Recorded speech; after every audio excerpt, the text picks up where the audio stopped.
Okay, hello everyone. This is Assistant Professor B.S. Chima, and today we are going to discuss about soil fertility evaluation. Okay, आज का जो हमारा topic है वो है soil fertility evaluation कि soil की फर्टिलिटी जो है उसको हम कैसे चेक कर सकते हैं कि सॉइल जो है कितनी फर्टाइल है, उसकी फर्टिलिटी कितनी है।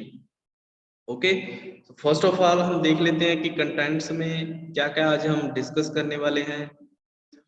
फर्स्ट, सॉइल फर्टिलिटी इवेल्युएशन, उसका इंट्रोडक्शन करेंगे कि ये होती क्या है। ओके, नेक्स्ट जो है कि डेफिशिएंसी सिम्टम्स कौन से हैं, सॉइल में अगर कोई डेफिशिएंसी है तो उसके सिम्टम्स क्या होंगे। नेक्स्ट जो है वो है प्लांट एनालिसिस, किसी भी प्लांट को एनालाइज करके हम कैसे फाइंड आउट कर सकते हैं कि सॉइल जो है उसमें किस प्रोडक्ट की, किस न्यूट्रिएंट की डेफिशिएंसी है। ये हम प्लांट की एनालिसिस से भी देख सकते हैं, प्लांट को एनालाइज करके भी देख सकते हैं। नेक्स्ट, बायोलॉजिकल मेथड्स हैं, कुछ बायोलॉजिकल मेथड्स भी पढ़ेंगे जिससे कि हमें पता चलेगा कि ये जो बायोलॉजिकल मेथड्स होते हैं और इस बायोलॉजिकल मेथड से हम इस पर्टिकुलर न्यूट्रिएंट की डेफिशिएंसी या उसकी टॉक्सिसिटी को फाइंड आउट कर सकते हैं। नेक्स्ट, सॉइल टेस्टिंग, कुछ और सॉइल टेस्ट के मेथड्स होंगे। और लास्ट में जो होगा वो है DRIS method, diagnosis and recommendation integrated system. DRIS method ये भी काफी इंपॉर्टेंट मेथड है। तो first of all fertility evaluation, soil fertility evaluation ये क्या होता है? The diagnosis of the nutrients status of the soil by using different techniques or method is known as soil fertility evaluation। जो diagnose करना है, जो सॉइल को check करने के बाद हमें जो उसके न्यूट्रिएंट्स का स्टेटस पता चलता है, उस मेथड को, उस अप्रोच को हम सॉइल फर्टिलिटी इवेल्युएशन बोलते हैं। ओके, इसके कौन कौन से मेथड्स हैं, methods of soil fertility evaluation. First जो है, इसके काफी मेथड्स हैं। फर्स्ट जो है इसका nutrient deficiency symptoms on plants. Suppose हमने कोई भी प्लांट ग्रो किया है किसी सॉइल पे, अगर तो सॉइल में सारे न्यूट्रिएंट्स अवेलेबल हैं तो इसका मतलब प्लांट जो है उसकी ग्रोथ अच्छी होगी, कोई वो डेफिशिएंसी सिम्टम शो नहीं करेगा, कोई येलोइंग ऑफ द लीव्स नहीं होगी। ओके, तो अगर प्लांट जो है वो हेल्दी है तो इसका मतलब सॉइल भी, जिस सॉइल पे उसको रेस किया है, उसको प्लांट किया है, वो सॉइल भी हेल्दी है। ये फर्स्ट हमारा मेथड होगा। सेकंड जो है प्लांट एनालिसिस, कुछ केमिकल मेथड्स भी होते हैं जिससे कि प्लांट को लेबोरेटरीज में उनके लीव्स को, उनके स्टेम को वो हम एनालाइज करते हैं। This is the second method, plant analysis. Third method जो है वो बायोलॉजिकल मेथड होगा, बायोलॉजिकल टेस्ट। फोर्थ हमारे पास है सॉइल टेस्टिंग। सॉइल टेस्टिंग क्या होती है वो डिटेल में पढ़ेंगे फोर्थ मेथड के अंदर। और लास्ट जो होगा, कुछ न्यू मॉडर्न टेक्निक्स हैं, मॉडर्न टेक्निक्स जैसे ड्रिस मेथड है, ये मॉडर्न टेक्निक के अंडर में आता है। तो ड्रिस मेथड क्या होता है, उसका यूज कैसे होता है, क्या नई टेक्निक है उसमें, तो वो हम लास्ट में पढ़ेंगे। Okay, so first hour method is nutrient deficiency symptoms, कि जो न्यूट्रिएंट्स होते हैं उनके डेफिशिएंसी सिम्टम्स कौन कौन से होते हैं। It is a qualitative measure of availability of plants nutrients. It is the visual method of evaluating soil fertility and diagnosis the visual method, मतलब कि हम, ये ऐसा मेथड है जिसको हम प्लांट को कोई एनालाइज नहीं करना पड़ता, देखकर बता सकते हैं। The appearance of deficiency symptoms on plants has been commonly used as an index of soil fertility। जो अपीयरेंस होती है ना डेफिशिएंसी की, जैसे नाइट्रोजन की डेफिशिएंसी होती है ना, प्लांट के जो लीव्स होते हैं उनका कलर येलोइश होने लग जाता है, तो ये हम देख के हमें पता चल जाता है कि इसमें सॉइल में नाइट्रोजन की डेफिशिएंसी है। इसको हम बोलते हैं visual appearance, visual symptoms. Okay, if a plant is lacking, जो मैंने बताया कि अगर किसी प्लांट में किसी की भी डेफिशिएंसी हम विजुअली देख सकते हैं, हम देख रहे हैं, हमारी आंखों से हमें पता चल रहा है, तो उसको हम बोलेंगे, वो मेथड जो है वो न्यूट्रिएंट डेफिशिएंसी सिम्टम्स के अंडर आता है। ओके, इसके लिए जो हर एक पर्सन जो इजीली फाइंड आउट नहीं कर सकता, इसके लिए एक्सपीरियंस्ड पर्सन होने चाहिए, स्पेशलिस्ट होने चाहिए, जिससे कि वो देखकर ही बता सकते हैं कि इसमें इस न्यूट्रिएंट की डेफिशिएंसी है। ये कुछ कॉमन डेफिशिएंसी सिम्टम्स हैं। कौन कौन से डेफिशिएंसी सिम्टम्स होते हैं और उनका क्या इफेक्ट पड़ता है क्रॉप पे। अगर कुछ डेफिशिएंसीज होती हैं तो फर्स्ट जो इसका इफेक्ट है, complete crop failure eight seedling stage. अगर सॉइल में प्रॉपर जो न्यूट्रिएंट्स हैं वो प्रॉपर अमाउंट में नहीं है, तो क्रॉप जो है वो डैमेज हो जाती है, क्रॉप फेलियर हो जाता है आफ्टर जस्ट इमरजेंस, उगने के बाद जस्ट आफ्टर इमरजेंस जो उसका क्रॉप का है वो फेलियर हो जाता है। सेकेंड, स्टैंडर्ड ग्रोथ रिटार्डेड, मतलब ग्रोथ रुक जाती है प्लांट की। जब न्यूट्रिएंट्स नहीं मिल रहे तो प्लांट की ग्रोथ तो डेफिनेटली रुकेगी। अब नॉर्मल कलर, जैसे अब नॉर्मल कलर, जैसे कि नॉर्मल कलर होता है वो ग्रीन होता है लीव्स का। अब नॉर्मल मतलब ग्रीन के अलावा और कोई कलर हो तो वो भी एक डेफिशिएंसी सिम्टम्स के अंदर आता है। Malformation of different plant parts, जो बाकी के प्लांट्स भी होते हैं, बाकी के पार्ट्स भी होते हैं प्लांट के, उनका भी जो अपीयरेंस है उसमें चेंज हो जाता है, वो भी डेफिशिएंसी सिम्टम्स शो करते हैं। डिलेड मेच्योरिटी, जो मेच्योरिटी टाइम होता है, जैसे कोई भी क्रॉप जो है, जैसे वीट क्रॉप है 157 डेज लेती है मेच्योर होने में, तो डेफिशिएंसी के कारण वो मेच्योरिटी जो है या तो पहले आ जाती है या बाद में चली जाती है। मेच्योरिटी पे भी इसका इफेक्ट पड़ता है। क्वालिटी जो है, अगर स्टार्च होता है प्लांट में, स्टार्च जैसे पोटैटो में स्टार्च की कमी हो जाने के कारण जो उसका टेस्ट है, उसकी क्वालिटी जो है वो बिल्कुल क्वालिटी लेवल जो है बिल्कुल डाउन हो जाता है स्टार्च के कारण, है ना। ऐसे ही प्रोटीन है, जो हमारी पल्सेस होती हैं वो प्रोटीन रिच होती हैं, उनका यूज हम इसलिए करते हैं क्योंकि वो प्रोटीन रिच होती है ना। लेकिन अगर डेफिशिएंसी है किसी भी न्यूट्रिएंट्स की तो उनकी प्रोटीन कंटेंट पे भी इफेक्ट पड़ेगा। जैसे कुछ ऑयल सीड क्रॉप्स हैं, जैसे मस्टर्ड हो गया, सनफ्लावर हो गया, तो डेफिशिएंसी के कारण उनका जो मेन कंटेंट होता है ना, जैसे ऑयल है, तो उसकी भी क्वालिटी और क्वांटिटी दोनों ही रिड्यूस हो जाती है। ओके, ये इफेक्ट होता है डेफिशिएंसी का। 7 जो है, जो उनके डेफिशिएंसी सिम्टम्स होते हैं, ओके, वो कई बार दिखते भी नहीं।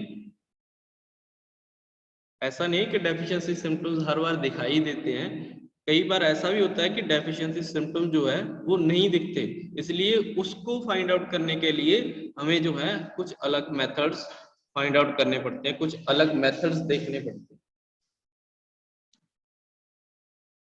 नेक्स्ट जो है प्लांट एनालिसिस, कि प्लांट के एनालिसिस से हम कैसे देख सकते हैं कि कौन सी डेफिशिएंसी है। Okay, it is a valuable supplement to soil testing in the task of soil fertility evaluation. ये एक बहुत ज्यादा इंपॉर्टेंट स्टेप है सॉइल की फर्टिलिटी इवेल्युएट करने के लिए। Plant analysis indicates the actual removal of nutrients from the soil. It is a direct reflection of nutrient status.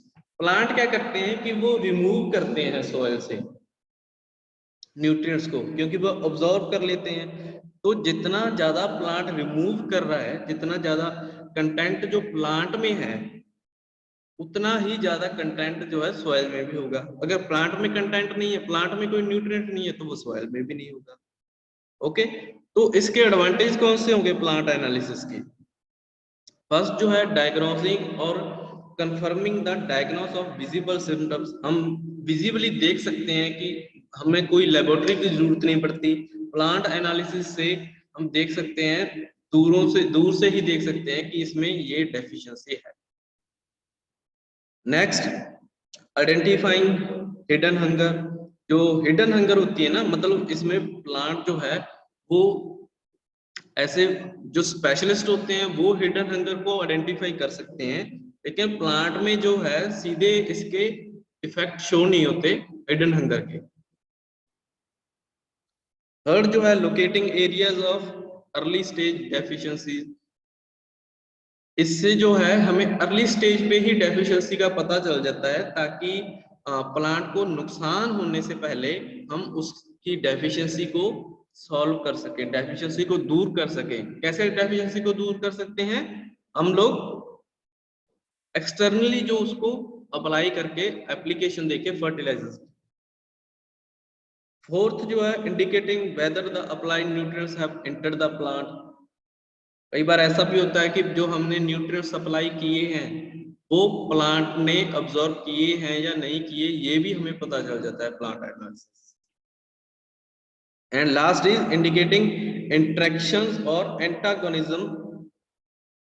जो एंटागोनिज्म इफेक्ट होता है कि एक न्यूट्रिएंट की अगर सप्लाई ज्यादा होगी तो दूसरे न्यूट्रिएंट की डेफिशिएंसी हो जाती है, इसको एंटागोनिज्म इफेक्ट बोलते हैं। वो भी हम चेक कर सकते हैं प्लांट एनालिसिस से। Next, methods of plant analysis. Plant analysis के कौन से मेथड्स होते हैं? इसके 3 कॉमन मेथड्स हैं। First, rapid tissue test. Second is total analysis and third is critical levels of nutrients. Rapid test tissue क्या होता है? It is a test and qualitative method. Fresh plant tissue or sap from ruptured cell is tested for unassimilated NPK and other nutrients.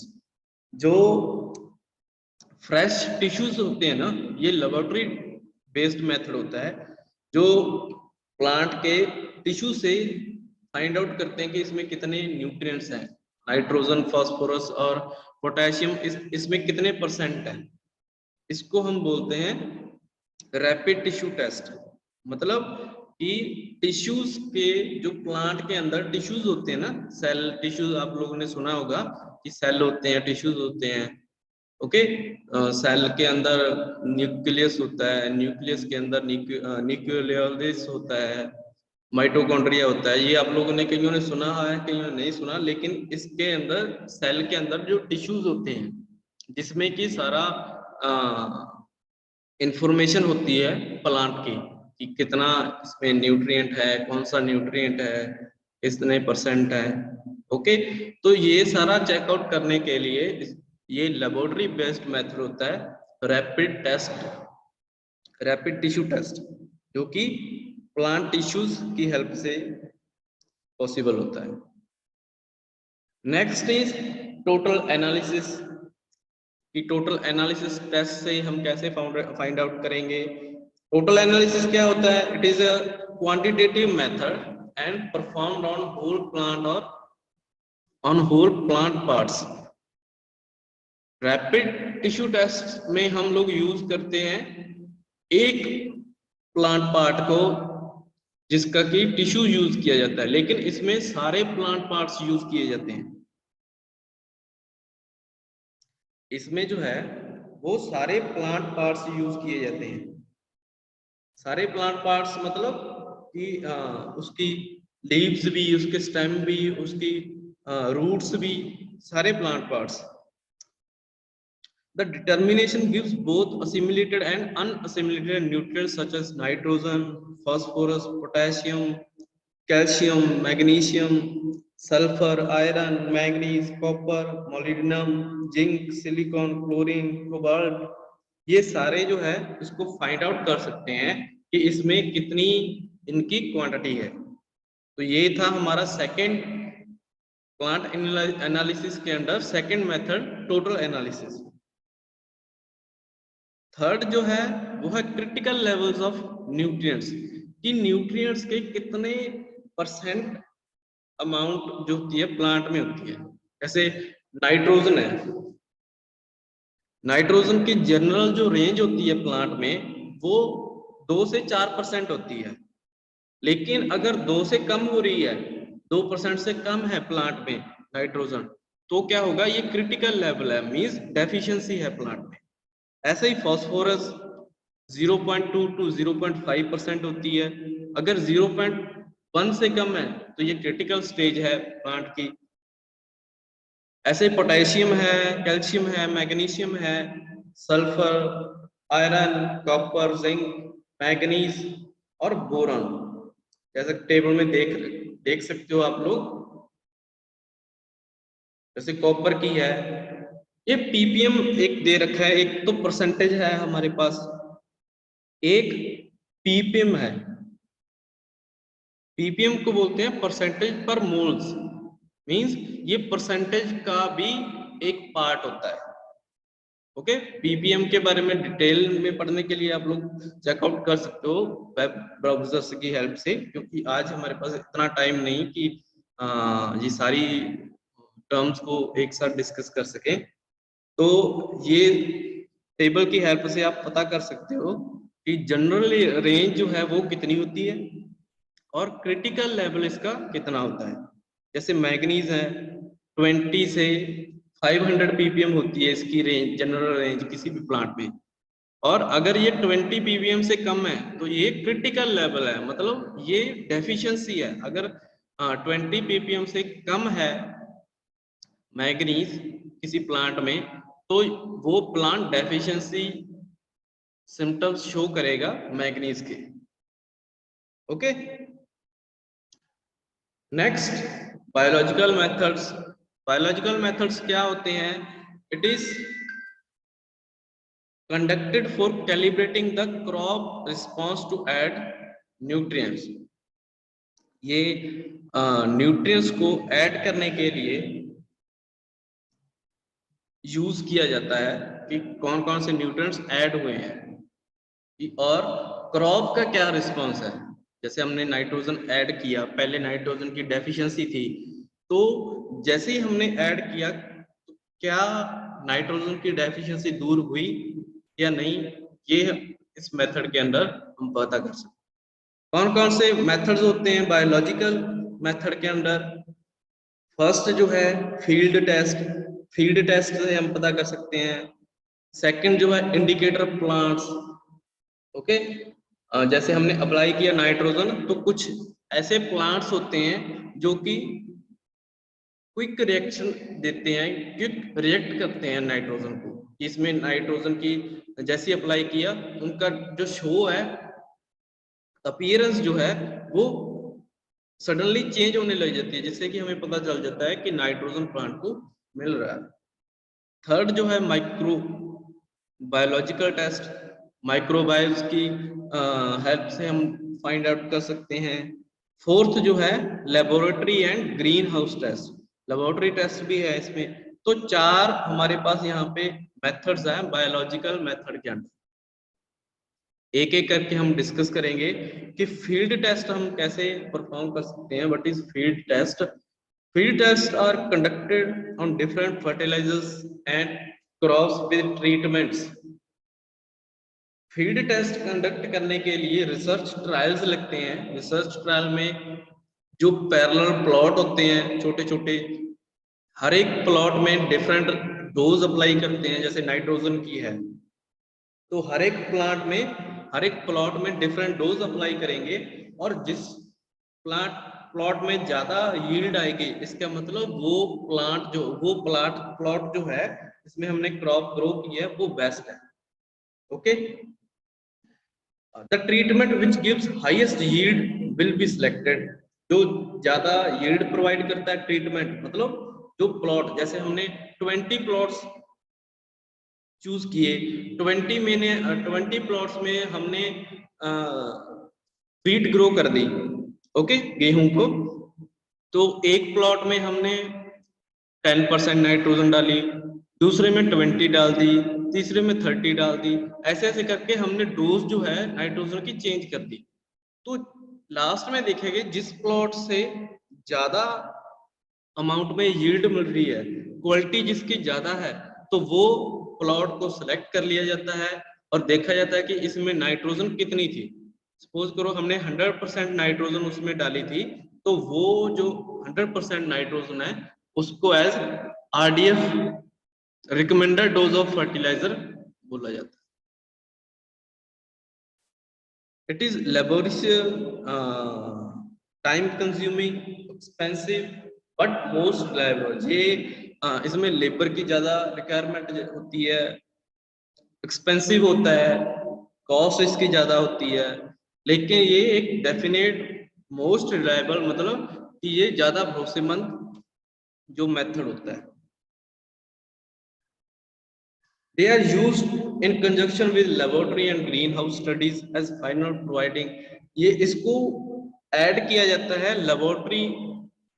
Laboratories के साथ, क्योंकि कुछ study laboratories में भी होती है, क्योंकि क्वालिटी तो हम ऐसे चेक कर नहीं सकते। क्वांटिटी तो ठीक है कि फील्ड में चेक हो जाती है कि इसमें इसकी क्वांटिटी ज्यादा है, लेकिन क्वालिटी चेक करने के लिए हमें वो लेबोरेटरी, जो डेवलप लेबोरेटरीज होती हैं, उनकी हेल्प लेनी पड़ती है।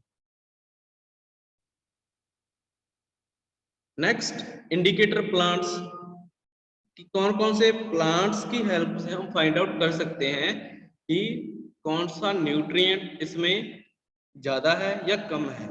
जैसे नाइट्रोजन और कैल्शियम है, नाइट्रोजन और कैल्शियम की डेफिशिएंसी को चेक करने के लिए कैबेज और कॉलीफ्लावर क्रॉप को यूज किया जाता है, क्योंकि कैबेज और कॉलीफ्लावर क्रॉप ही इसकी जो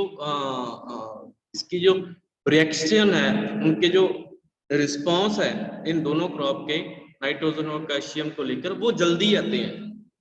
सेम एज इट इज, अगर डेफिशिएंसी फास्फोरस की चेक करनी हो तो रेप सीड पे चेक कर सकते हैं, पोटेशियम की चेक करनी हो, मैग्नीशियम की चेक करनी हो तो पोटैटो क्रॉप यूज की जाती है, आयरन है उसके लिए cauliflower, cabbage, potato, oats crop को यूज किया जाता है, जिंक के लिए मेज को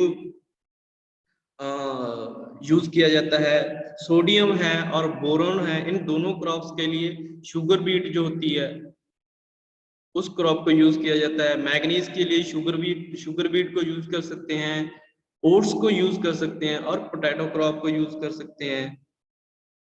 और मोलिडिनम जो है, मोलिडिनम के लिए लूसेंट क्रॉप जो है उसको यूज किया जाता है। Next is microbiological test. Microbiological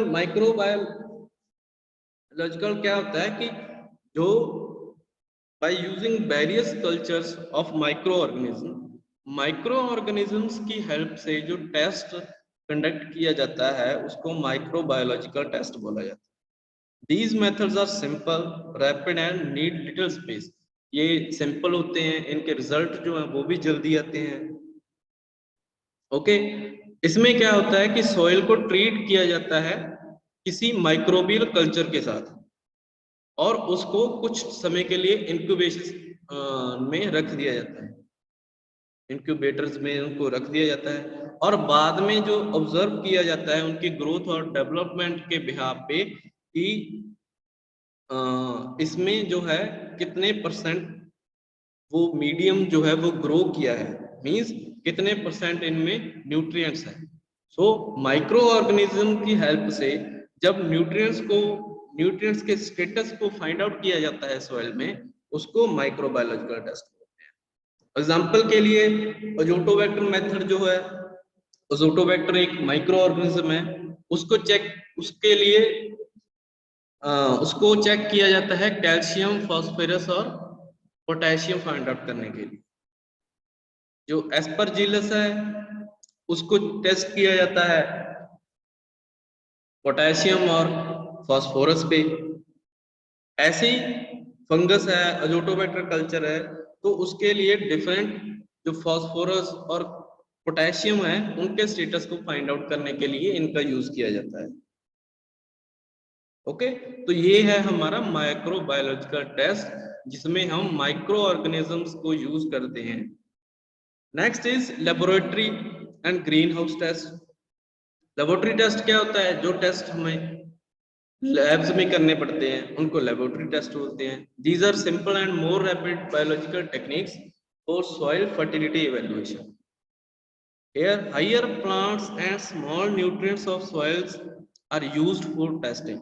इनमें जो है ज्यादा लंबे और उनमें जो न्यूट्रिएंट्स की अमाउंट है वो बहुत कम होती है, ऐसे प्लांट्स को यूज किया जाता है। All these techniques are based on the uptake of nutrients by large number of plants grown a small amount of area. जो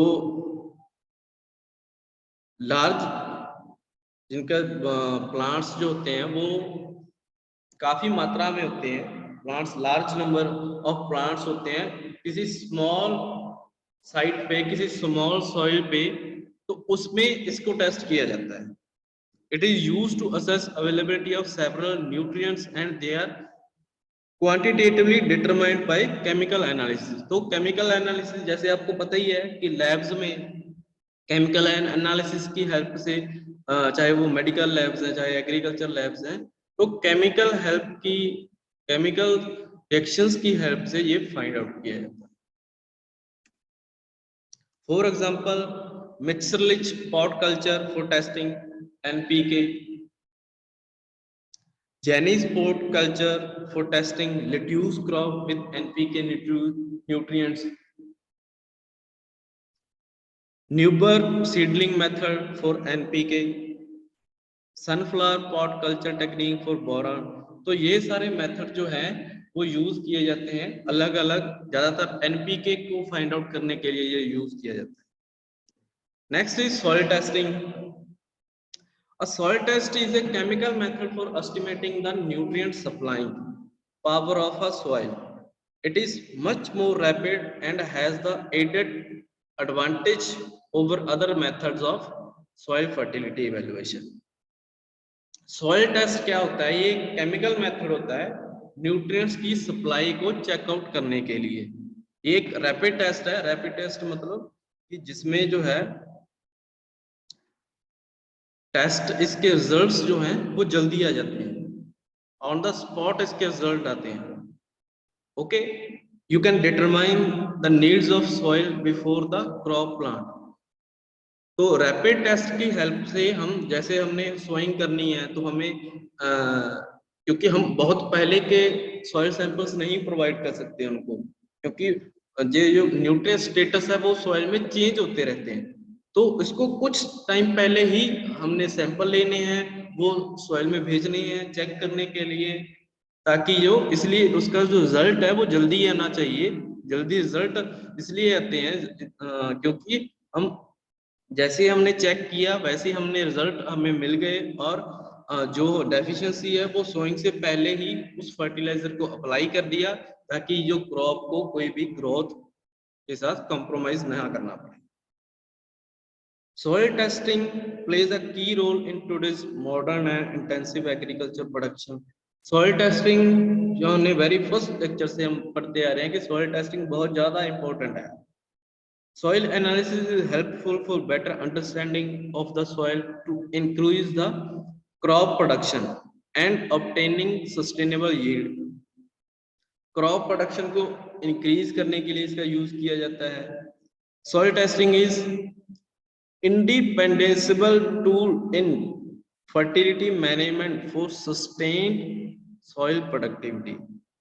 ये बहुत ज्यादा इंपॉर्टेंट मेथड है जिससे कि हम सॉइल फर्टिलिटी को भी मेंटेन कर सकते हैं। सॉइल टेस्टिंग कैसे? जैसे न्यूट्रिएंट की, किसी न्यूट्रिएंट की जरूरत नहीं होती, even then we are providing, जैसे नाइट्रोजन की जरूरत नहीं है लेकिन फिर भी हम नाइट्रोजन को दे रहे हैं, सॉइल में अप्लाई कर रहे हैं, तो इससे सॉइल की हेल्थ खराब ही होगी। ओके, तो सॉइल की हेल्थ को मेंटेन रखने के लिए सॉइल टेस्ट जो है बहुत ज्यादा इंपॉर्टेंट है। Okay, in the soil testing programme soil sample is most important step.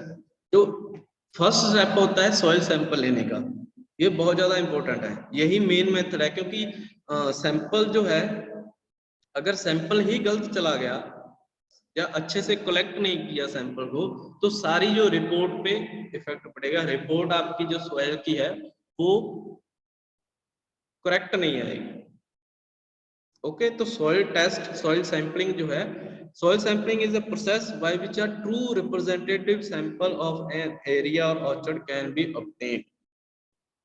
The soil sampling must be done scientifically by adopting appropriate time and depth of the sampling. जैसे मैंने first lecture में बताया था कि उसकी depth जो है वो ऑप्टिमम होनी चाहिए, टाइम ऑप्टिमम होना चाहिए, और जो सॉइल जो है उसका सरफेस जो है वो क्लीन होना चाहिए। ऐसा नहीं कि गार्बेज वहां पे पड़ा है और अपने लोगों ने ऐसे कलेक्ट कर लिया। ऑब्जेक्टिव्स क्या होते हैं सॉइल सैंपल, सॉइल टेस्टिंग के? To evaluate soil fertility status, कि फर्टिलिटी स्टेटस क्या है ये फाइंड आउट करने के लिए। टू प्रिस्क्राइब और recommended soil amendments like lime and gypsum and fertilizers. To हमने टू फाइंड आउट अगर सॉइल एसिडिक है और बेसिक है, सलाइन सॉइल है, तो उसमें लाइम और जिप्सम को ऐड करके हम जो उसके पीएच है उसको न्यूट्रल कर सके, पीएच लेवल को क्रॉप के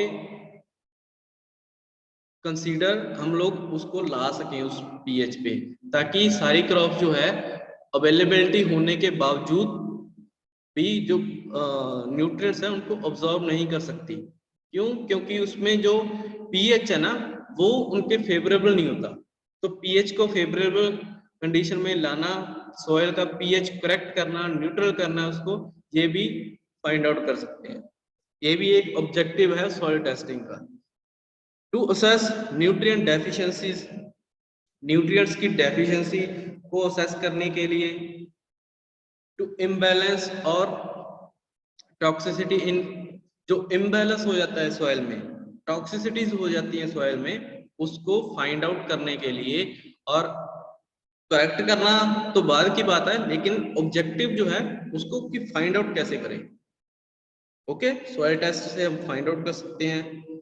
to test the suitability of soil for cultivation और gardening और orchards, जो किसी भी अगर गार्डनिंग के लिए सॉइल अच्छी है, ऑर्चर्ड्स बनाने के लिए सॉइल अच्छी है या नहीं, ये भी फाइंड आउट करने के लिए हमें जो है सॉइल टेस्ट करवाना पड़ता है।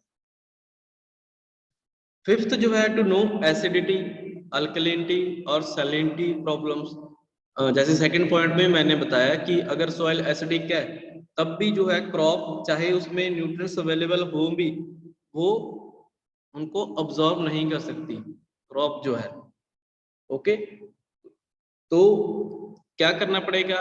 एसिडिटी जो है सॉइल की उसको क्योर करना पड़ेगा, उसको ट्रीट करना पड़ेगा, उसमें कुछ बेसिक इंग्रेडिएंट्स अप्लाई करके, ताकि जो उसका पीएच लेवल है ना वो ठीक हो जाए। एसिडिक सॉइल में पीएच लेवल कम हो जाता है, 2 3 4 तक आ जाता है, और अल्कलाइन सॉइल में इसका पीएच लेवल जो है वो मोर देन 8 हो जाता है। तो 6 से 7 8 तक लाने के लिए पीएच का, अगर एसिडिक सॉइल है तो उसमें बेसिक मटेरियल ऐड किया जाता है, अगर बेसिक सॉइल है उसमें एसिडिक मटेरियल ऐड किया जाता है, ताकि उसका पीएच जो है वो नॉर्मल हो जाए। Next is to know morphology, genesis and classification of soil. Soil की क्लासिफिकेशन जो होती है उसको भी फाइंड आउट कर सकते हैं कि किस क्लास से है soil. To find out the effect of irrigation on soil properties, जो इरिगेशन के कौन से इफेक्ट पड़ रहे हैं सॉइल पे, किसी प्रोडक्ट, किसी न्यूट्रिएंट की लीचिंग तो नहीं ज्यादा हो रही, उसका लॉस तो नहीं ज्यादा हो रहा, ये भी फाइंड आउट कर सकते हैं। To prepare a soil fertility map of an area, soil fertility map को भी हम प्रिपेयर कर सकते हैं। अगर आजकल सॉइल फर्टिलिटी मैप्स जो हैं वो बहुत ज्यादा कॉमन है, जिससे कि पता चलता है कि किस एरिया की सॉइल कितनी ज्यादा फर्टाइल है। ओके, तो ये मैप्स बनाने के लिए भी सॉइल फर्टिलिटी जो टेस्ट है वो किया जाता है। ओके, सो ये सारे टेस्ट हैं सॉइल फर्टिलिटी इवेल्युएट करने के लिए। Now the modern approaches of soil fertility evaluation. Modern techniques कौन सी हैं? फर्स्ट जो है soil test crop response, second diagnosis and recommendation integrated system, STCR and DRIS। Soil test response crop response क्या होता है? After introduction of high yielding varieties and hybrid crops, the need for systematic soil test crop response research in different soil agronomic regions। क्या हुआ कि जब green revolution के बाद जो हाई यील्डिंग वराइटीज, जिनकी ऐसी वराइटीज जिनकी यील्ड बहुत ज्यादा थी, आजकल भी यील्ड बहुत ज्यादा है वराइटीज की, तो उससे क्या हुआ, सॉइल पे ये इफेक्ट आया कि सॉइल में सडनली जो लेवल है ना न्यूट्रिएंट्स का, वो डाउन आने लग गया। इसलिए ICAR ने AICRP एक यू कैन से एक प्रोग्राम डेवलप किया इन 1967 में, एंड एक उसमें एक कंसेप्ट था soil test crop response. Okay, ये जो टेस्ट है वो डेवलप किया गया था रामामूर्ति सर इन 1987, और ये जो STCR है इसको डेवलप इसमें 1987 में किया गया। ये क्या करता है? STCR provides the relationship between a soil test value and crop yield। ये रिलेशनशिप प्रोवाइड करता है कि सॉइल की टेस्ट वैल्यू कितनी है और उसकी क्रॉप यील्ड कितनी है, उसमें एक रिलेशनशिप जो होती है उसमें वो प्रोवाइड करता है। The soil test values are needed to be correlated with actual crop response obtained under field. जो सॉइल टेस्ट वैल्यूज होती है ना, ये कोरिलेटेड होनी चाहिए क्रॉप रिस्पॉन्स के कारण, क्रॉप रिस्पॉन्स के साथ। Separate calibration charts are needed for each crop and soil fertility. Calibration जो चार्ट्स होते हैं वो भी उनकी भी जरूरत होती है इसमें STCR में। Fertility gradient and regression approach and targeted yield concept were involved। This is also called as rationalized fertilizer prescription approach, in which inherit soil fertility and yield level of the crop, जो कि effect करता है soil fertility को और yield, किसी भी crop की yield को इफेक्ट करता है, और बाद में उसको रिकमेंडेड जो रिकमेंडेशन कितनी है, कितना न्यूट्रिएंट आप रिकमेंड करते हैं, वो उसके बाद बताया जाता है, रिकमेंड बाद में किया जाता है, recommended dose of fertilizer. Objective कौन कौन से हैं STCR के? To prescribe fertilizer dose for a given crop based on soil test. जो सॉइल टेस्ट के बाद कितनी न्यूट्रिएंट की डोज अप्लाई करनी चाहिए, ये फाइंड आउट करने के लिए, मींस रिकमेंडेड डोज बताने के लिए। This takes in the consideration the efficiency of utilization of soil and added fertilizer nutrient by the crop and its nutrients requirement for a desired yield level। जो nutrients provide किए जाते हैं किसी soil में, ये फाइंड आउट किया गया कि जो रिकमेंडेड डोज है ना, कुछ फार्मर रिकमेंडेड डोज पे रिलाई नहीं करते, रिकमेंडेड डोज पे बिलीव नहीं करते। जैसे इस बार 50 टन है हमारी यील्ड, तो नेक्स्ट टाइम 60 टन होनी चाहिए। इस बार हमने 100 kg अप्लाई किया तो नेक्स्ट टाइम हम 120 kg अप्लाई करेंगे। ऐसी अप्रोच के साथ ऐसी कुछ फार्मर्स की थिंकिंग होती है, तो उस थिंकिंग को वाकई में ऐसा हो सकता है, तो उसको बताने के लिए भी इसका यूज किया जाता है। मतलब कुछ रिजल्ट्स उनको ऐसे दिखाए जाते हैं कि हमने इसमें ज्यादा किया है, लेकिन इसकी क्वालिटी पे इफेक्ट नहीं पड़ा, इसकी क्वांटिटी पे इफेक्ट नहीं पड़ा। ओके, तो फार्मर्स को बताने के लिए कि जो रिकमेंडेड डोज है उसी पे ही रिलाई करें, उसमें भी इसका यूज किया जाता है।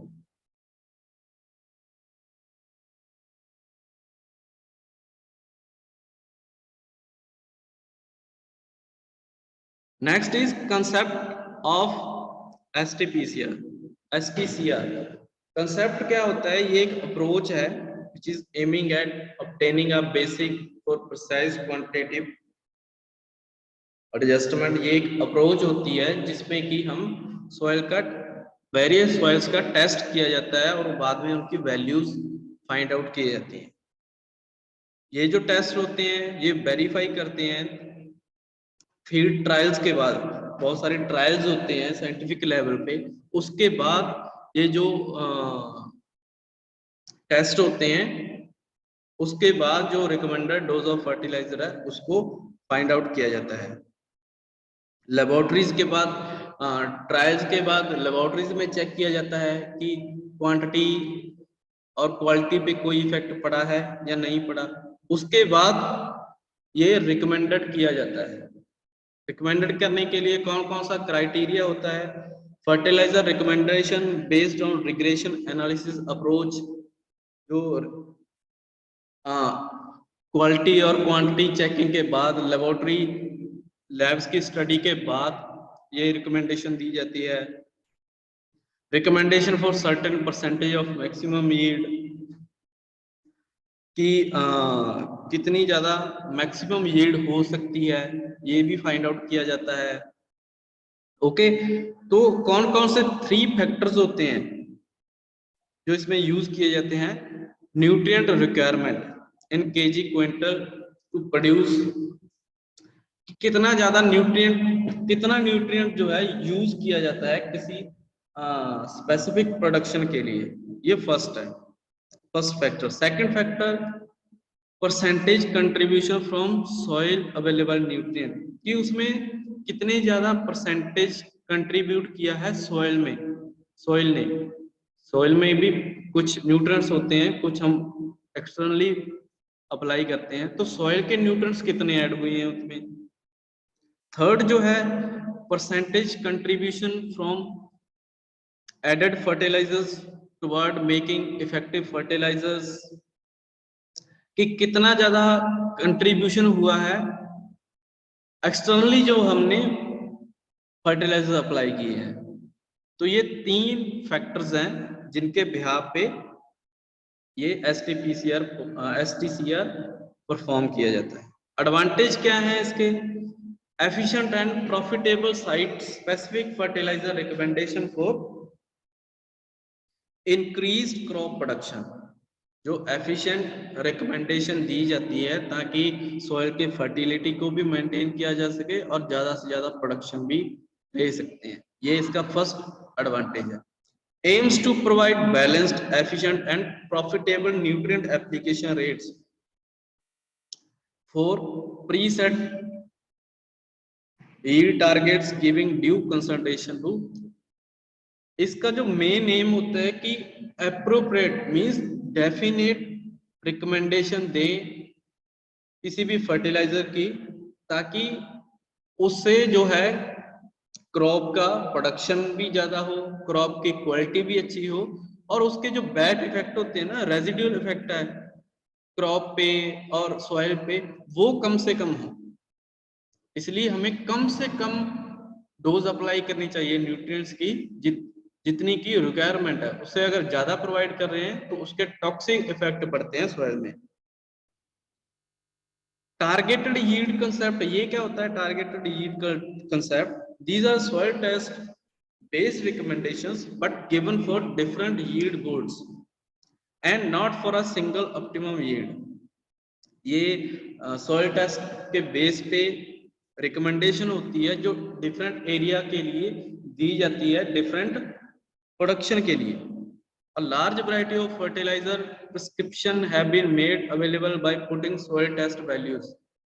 अलग अलग एरिया के लिए रिकमेंडेशन जो होती है फर्टिलाइजर्स की, न्यूट्रिएंट्स की, वो अलग होती है, और यील्ड भी होती है, वो अलग अलग एरिया में अलग यील्ड होती है। Okay, next is DRIS method. DRIS, concept of DRIS method ये क्या होता है? ड्रिस जो है इसको बोलते हैं diagnosis and recommendation integrated system. DRIS is a new approach to interpreting leaf or plant analysis which was first developed by Beaufils. Beaufils के द्वारा इसको डेवलप किया गया था 1973 में। ओके, जिसका यूज किया जाता है लीफ और किसी भी प्लांट एनालिसिस करने के लिए इसका यूज किया जाता है, किसी भी प्लांट की analysis. Okay, it is a comprehensive system which identifies all the nutritional factors limiting crop production and increase the chance of obtaining high crop yield by improving fertilizer recommendations।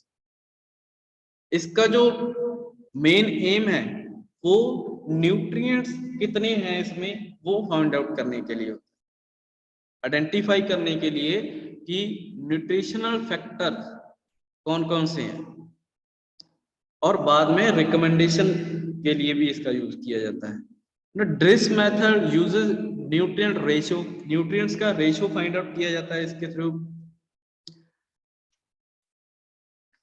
There is a setup of optimum ratio among the nutrients. Ratios means कि nitrogen और phosphorus का ratio कितना है, nitrogen ज्यादा amount में है, phosphorus कम में है, तो वो कितना, जो उनका डिफरेंस कितना है वो फाइंड आउट करने के लिए इसका यूज किया जाता है। ओके, नेक्स्ट इज इवैल्यूएशन करने के लिए। इवैल्यूएशन कैसे की जाती है? Evaluation is made by comparing the relative balance of nutrient content with norms established for, जो बैलेंस करके न्यूट्रिएंट कंटेंट को, उसके बाद इसकी इवैल्यूएशन की जाती है कि हाई यील्ड, आईडी यील्ड जो क्रॉप है उसमें कितने परसेंट न्यूट्रिएंट कंटेंट है। The evaluation is made by comparing the relative balance of nutrient content with norms established for that crop, कि एक क्रॉप की अगर उसकी इसमें उस वैरायटी की, उस क्रॉप की एक जगह पे प्रोडक्शन ज्यादा है और दूसरी जगह पे प्रोडक्शन कम है, तो जिस जगह प्रोडक्शन ज्यादा है उसमें जो न्यूट्रिएंट रेशियो है उसमें, और जिसमें प्रोडक्शन कम है उसमें न्यूट्रिएंट रेशियो, उनमें क्या डिफरेंस है, ये इस डिफरेंस को इवेलुएट करने के लिए ड्रिस मेथड का यूज किया जाता है। Next is to develop a DRIS crop the following requirement must be met. DRIS system को अप्लाई करने के लिए ये कुछ रिक्वायरमेंट्स होती हैं, like all factors suspected of having effect on crop yield must be definite। सारे के सारे जो फैक्टर्स हैं जिनको हम कंसीडर कर रहे हैं वो डेफिनेट होने चाहिए, डिफाइंड होने चाहिए। The relationship between these factors and yield must be described. जो रिलेशनशिप होती है कि फैक्टर्स की, ये फैक्टर है और ये अगर इसकी डोज हम ज्यादा अप्लाई कर रहे हैं, इस फैक्टर का यूज हम कर रहे हैं, तो उसका इफेक्ट क्या पड़ेगा यील्ड पे, उससे यील्ड बढ़ेगी या कम होगी, ये भी डिस्क्राइब होना चाहिए। Calibrated norms must be established. Recommendation suited for particular sets of condition and based are correct. जो रिकमेंडेशन होती है वो भी करेक्ट होनी चाहिए उस एरिया के अकॉर्डिंग। ओके, तो इसके एडवांटेज क्या है ड्रिस मेथड के? There are some advantage, like first one is the importance of nutritional balance is taken into account in driving the norms and making diagnosis. जो इम्पोर्टेंट होती है, ये बहुत इम्पोर्टेंट होता है न्यूट्रिशनल बैलेंस के लिए। It helps to quantify the nutrient balance in the plant. Nutrients की बैलेंस बनाने के लिए प्लांट में ये एक इसका एडवांटेज है। The norms for nutrient content in leaves can be universally applied to the particular crop. जो नॉर्म्स हैं, न्यूट्रिएंट कंसंट्रेशन है लीव्स में, वो यूनिवर्सली कैसे अप्लाई कर सकते हैं क्रॉप में, वो भी इसका एक एडवांटेज है। Diagnosis can be made over a wide range of stages of crop plant. Diagnosis कर सकते हैं वाइड रेंज पे। The nutrient limiting yield through either excess or insufficient can be readily identified and arranged in order to their limiting importance for yield। जो nutrients होते हैं ना, वो yield पे कितना इफेक्ट करते हैं, कितने ज्यादा इंपॉर्टेंट होते हैं, उसको फाइंड आउट करने के लिए भी इसको यूज किया जाता है। Okay, so this was all about the fertility, soil fertility evaluation. I hope you got each and everything whatever we have been discussed.